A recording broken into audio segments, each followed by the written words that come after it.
जोहार दोस्तों, आप सबों का स्वागत है जेके स्टडी चैनल में। तो आप सभी को कैसे हैं? आशा करते हैं आप लोग अपने अपने घरों में सुरक्षित होंगे और अपना ध्यान दे रहे होंगे। कल मैं वीडियो अपलोड नहीं कर सका क्योंकि आप सबों को पता है कि मेरा सिस्टम थोड़ा काम नहीं कर रहा था और उसको मैंने कल रिपेयर कराया है और आज मैं आपके समक्ष वीडियो को लेके प्रस्तुत हुआ हूँ। तो आज का जो टॉपिक होगा, आज का जो एमसीक्यू होगा, वो होगा आपका नागपुरी साहित्य और साहित्यकार से संबंधित प्रश्न होंगे। ठीक है, और सारे के सारे काफ़ी महत्वपूर्ण होंगे आने वाले हर एक परीक्षाओं के लिए। झारखंड के जितने भी प्रतियोगिता परीक्षाएं हैं उन सारे चीज़ों में ये काफ़ी महत्वपूर्ण होंगे। ठीक है, और ये कुछ अलग हट के होगा जो आप सबों के लिए काफ़ी फायदेमंद होगा। ठीक है, तो चलिए बिना किसी देरी के आज के क्लास को शुरू करते हैं। पहला क्वेश्चन आपके सामने, चुटिया रांची का प्रसिद्ध राम मंदिर का स्थापना कौन नागपुरी कवि द्वारा 1685 ईस्वी में करल जाए रहे? नागपुरी, ठीक है, नागपुरी काव्य का नाम हमें के बताए है जो 1685 ईस्वी में जो चुटिया में जो एगो राम मंदिर है के प्राचीन मंदिर है के उकर स्थापना कैर है। Option A Raghunath Nripati, option B Raghunath Singh, option C Hanuman Singh या ऑप्शन डी दलेल सिंह। तो इसका सही जवाब आपको बताना है, क्या होगा? तो इसका सही आंसर होगा ऑप्शन नंबर ए रघुनाथ नृपति के द्वारा। ये एक नागपुरी कवि भी हैं और इसी के द्वारा 1685 ईस्वी में चुटिया पर स्थित राम मंदिर की स्थापना की गई थी। चलिए अगला क्वेश्चन, नागपुरी काव्य में चैतन्य संप्रदाय का प्रभाव सबसे पहले कौन कौन कवि कर रचना में भेटालें? हम इनके बताए है कि नागपुरी जो कविता है के उकर में कौन कौन कवि है के, कौन कौन कवि का जो रचना है के उकर में चैतन्य संप्रदाय कर बारे में जानकारी मिलेला। तो के है के ऑप्शन ए है के Hanuman Singh, option B Dalel Singh, option C Ghasiram, option D Raghunath Nripati. तो इसका सीधा आंसर होगा option number D Raghunath Nripati, जिसके द्वारा चुटिया के राम मंदिर की स्थापना की गई। और कहा जाता है कि जो चैतन्य महाप्रभु हैं उनका आगमन इस मंदिर पे हुआ था। वे कई दिनों तक इस क्षेत्र में राम मंदिर जो है चुटिया का, वहाँ पे वे रुके थे और उसी के दौरान ये काव्य रचना जो हुआ है रघुनाथ नृपति के द्वारा, उस पे चैतन्य संप्रदाय का प्रभाव को देखने मिलता है। अगला क्वेश्चन, देवल में से कौन रचना दलेल सिंह नामक कवि कर है के? हम इनके बताए है जो चार को ऑप्शन देवल जाए है उकर में दलेल सिंह नामक जो कवि है के उकर रचना कौन है के वो बताए है। Option A Shivsagar, option B Raj Rahasya, option सी गोविंद लीलामृत या ऑप्शन डी यहाँ पे आपका सौभे होगा। ठीक है, तो इसका आंसर भी होगा आपका ऑप्शन नंबर डी सौभे। मतलब दलेल सिंह का जो रचना है वो शिवसागर भी है, राज रहस्य भी है, गोविंद लीलामृत भी है। ठीक है, अगला क्वेश्चन, रघुनाथ नृपति नामक कवि कर परंपरा के बढ़ाएक में कौन नागवंशी राजा जे कवि भी रहे कर नाम आवेला? मतलब यह कहा जा रहा है कौन वैसा नागवंशी राजा है, नागवंशी राजा है जो कवि भी थे और उनके द्वारा रघुनाथ नृपति को उसकी जो परंपरा है उसकी कविताएं हैं उसको बढ़ाने के लिए काम किया। ऑप्शन ए राम सुंदर, ऑप्शन बी श्याम सुंदर, ऑप्शन सी शिव सुंदर, ऑप्शन डी कृष्ण सुंदर। तो इसका आंसर होगा ऑप्शन नंबर बी श्याम सुंदर। ठीक है, यहाँ पे थोड़ा क्वेश्चन गलत हो गया है, ये होगा आपका राजा नहीं होगा, यहाँ पे राज होगा। ठीक है, राज जो नागवंशी राज के कवि थे, जो ये रघुनाथ नृपति का जो कविता है उसको बढ़ाने के लिए कौन नागवंशी राज कर कवि रहे। मतलब नागवंशी राज जो था, साम्राज्य था, उस पे वे कवि थे जो रघुनाथ नृपति की कविता को बढ़ाने में काम किए थे। ये क्वेश्चन है, ठीक है। अगला क्वेश्चन, देवल में से कौन कवि नागवंशी राज परंपरा से जुड़ल नागपुरी कवि है कै। हम लोगों को बताना है कौन है जो ऐसे कवि है जो नागवंशी राज के परंपरा से जुड़े हुए थे। ऑप्शन ए सुंदर श्याम सुंदर, ऑप्शन बी उदयनाथ शाही, ऑप्शन सी भूपति हृपनाथ, ये धृपनाथ होगा, ठीक है, धृपनाथ, भूपति धृपनाथ, या ऑप्शन डी सौभे। तो इसका आंसर क्या होगा? तो इसका आंसर होगा ऑप्शन नंबर डी सौभे, ठीक है, जो नागवंशी राज परंपरा से जुड़े हुए थे। ये जो जितने 3 कवि हैं वो आपके नागवंशी साम्राज्य में ही थे। क्वेश्चन 6, धनीराम बख्शी द्वारा प्रकाशित करम संगीत चौथा भाग। करम संगीत ये रचना का नाम है जो चौथा भाग है, मतलब ये 4 भाग में प्रकाशित हुआ है करम संगीत।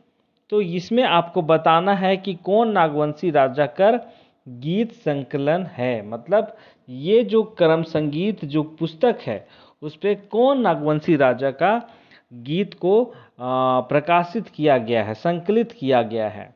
ऑप्शन ए है धृपनाथ शाह, ऑप्शन बी श्याम सुंदर, ऑप्शन सी उदयनाथ शाही, ऑप्शन डी रघुनाथ नृपति। तो इसका आंसर क्या होगा? तो इसका आंसर होगा ऑप्शन नंबर सी उदयनाथ शाही, ठीक है, समझ में आ गया। अगला क्वेश्चन, कौन नागवंशी राजा कर गीत रचना में पालकोट स्थित दुर्गा माता कर वर्णन सुंदर ढंग से करल जाए है। हम लोगों को बताना है नागवंशी राजा का नाम, जो पालकोट जो नागवंशी साम्राज्य की राजधानी थी एक समय में, तो उस पे एक दुर्गा मंदिर है, दुर्गा माता है, उस दुर्गा माता के बारे में सुंदर ढंग से वर्णन किया गया है किस नागवंशी राजा के द्वारा। ऑप्शन ए रघुनाथ नृपति के द्वारा, ऑप्शन बी धृपनाथ शाहदेव के द्वारा, ऑप्शन सी उदयनाथ शाही, ऑप्शन डी श्याम सुंदर। तो ये जो रचना किया गया है दुर्गा माता का वो किया गया है ऑप्शन नंबर डी, माफ कीजिएगा बी, धृपनाथ शाहदेव के द्वारा। उसकी रचना है, उस पे दुर्गा माता के बारे में एक वर्णन किया गया है। और आपको याद रखना है ये जो पालकोट है वो आपकी मतलब नागवंशी साम्राज्य की राजधानी थी जो आपका गुमला जिला में स्थित है।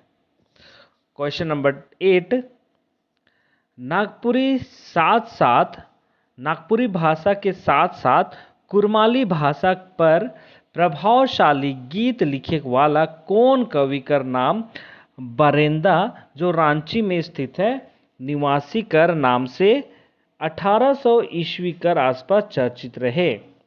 मतलब आपको बताना है, कवि का नाम बताना है जो बरोंदा नामक स्थान है जो आपका रांची में ही है, उसने नागपुरी के साथ साथ करमाली भाषा में भी गीतों को लिखने का काम किया है।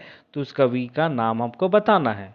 ऑप्शन देखिए, Narayan Singh, option B Nand Kishore Singh, option C HN Singh, option D Vinand Singh. तो ये जो कार्य किया है वो किया है आपका नारायण सिंह के द्वारा 1800 ईस्वी में। चलिए अगला क्वेश्चन, इस पे ज़्यादा डिस्कस करने वाली कोई बात नहीं थी। अगला क्वेश्चन है, आदि झूमर संगीत कर प्रकाशन 1956 ईस्वी में कौन राजा कर द्वारा करल जाए रहे। ये एक रचना है आदि झूमर संगीत, ये गीत संग्रह है, ठीक है, गीत संकलन है जिसका प्रकाशन आपका 1956 में किया गया। तो वो राजा का नाम बताना है जिसके द्वारा ये रचना किया गया है। ऑप्शन ए है Upendra Nath Singh Dev, option B Vinand Singh, option C Prithvinath Singh, option D Raghunath Nripati. तो इसका आंसर क्या होगा? तो इसका आंसर होगा option number A Upendra Nath Singh देव।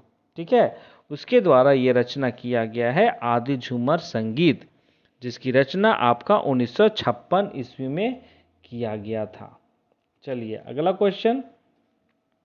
नागपुरी कवि हरिनाथ द्विजकर गीत मनक मधु विषय केकर वर्णन बड़ सुंदर ढंग से कर रहे। मतलब इसमें भी नागपुरी कवि जो हैं हरिनाथ द्विज, जो एक गीत रचना किया है जो मधु विषय पर है, तो वो बड़ा सुंदर तरीके से किया गया है। तो वो रचना का आपको नाम बताना है। ऑप्शन ए है बरखा बरन, ऑप्शन बी है कृष्ण भक्ति भाव, ऑप्शन सी राम भक्ति भावना, ऑप्शन डी निर्गुण काव्या। तो इसका आंसर क्या होगा? तो इसका आंसर होगा ऑप्शन नंबर बी कृष्ण भक्ति भाव। ठीक है, जिस पे मधु विषय के बारे में सुंदर ढंग से वर्णन किया गया है। महेश राम देवगरिया नामक कवि अपन गीत रचना में केकर वर्णन बड़ सुंदर ढंग से कर हैं। कवि का नाम है महेश राम देवगरिया, जिसने अपना जो एक गीत रचना किया है उस पे किसका वर्णन किया गया है जो बड़ी बड़ी सुंदर ढंग से किया गया है, आपको बताना है। ऑप्शन ए है फनी मुकुट राय, ऑप्शन बी दुर्जन साल, ऑप्शन सी धृपनाथ राय, ऑप्शन डी वासुदेव राय। तो इसका आंसर क्या होगा? वासुदेव राय की रचना की गई है महेश राम देवगरिया के द्वारा। अगला क्वेश्चन। गणेश गोविंद देवगरिया नामक कवि का रचना कहाँ से बगर प्रभावित आहे। बगरा प्रभावित आहे, ठीक है, बगरा होगा। गणेश राम देवगरिया नामक कवि का रचना कहाँ से बगरा प्रभावित आहे। ऑप्शन ए निर्गुण से, ऑप्शन बी महाभारत से, ऑप्शन सी रामायण से, ऑप्शन डी आधुनिकता से। तो गणेश जो हैं कवि गणेश गोविंद देवगरिया, उसकी जो रचना है वो आपका महाभारत से प्रभावित है। ठीक है, महाभारत से ज़्यादा प्रभावित है ये कहा गया है।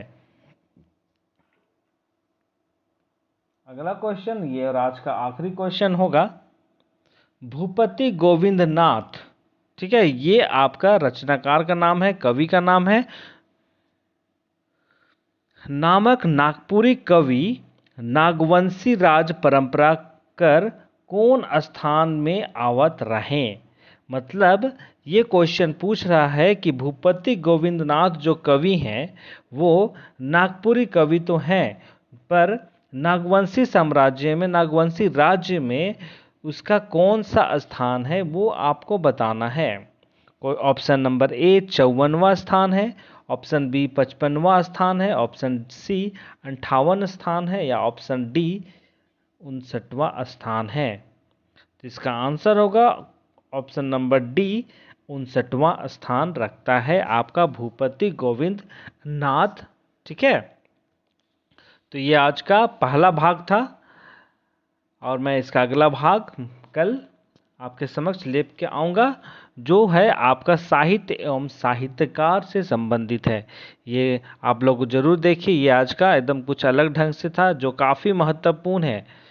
ठीक है, काफ़ी महत्वपूर्ण है इन सारे क्वेश्चन, तो आप सभी कोई इसे नोट डाउन कर सकते हैं, तो वहाँ से भी, और या फिर मैं PDF डाल दूँगा, वहाँ से भी आप लोग डाउनलोड कर लीजिएगा डिस्क्रिप्शन बॉक्स से। ठीक है, तो अच्छी रीति से आप लोग देखिए क्लास को, और आज के इस वीडियो को, आज के इस सेशन को यहीं पे समाप्त करते हैं। तो आप लोग अपने अपने घरों में रहिए, सुरक्षित रहिए और अपना ध्यान दीजिए। और जो लोग हैं नए, उन लोगों से निवेदन है कि इस चैनल को सब्सक्राइब कीजिए, बेल आइकन को प्रेस कीजिए, और ताकि इस वीडियो सब आप तक जल्द से जल्द पहुंच सके। ठीक है, तो चलिए आज की क्लास को यहीं पर समाप्त करते हैं। आप लोग अपने अपने घरों में रहिए, सुरक्षित रहिए और अपना ध्यान दीजिए। बहुत बहुत धन्यवाद।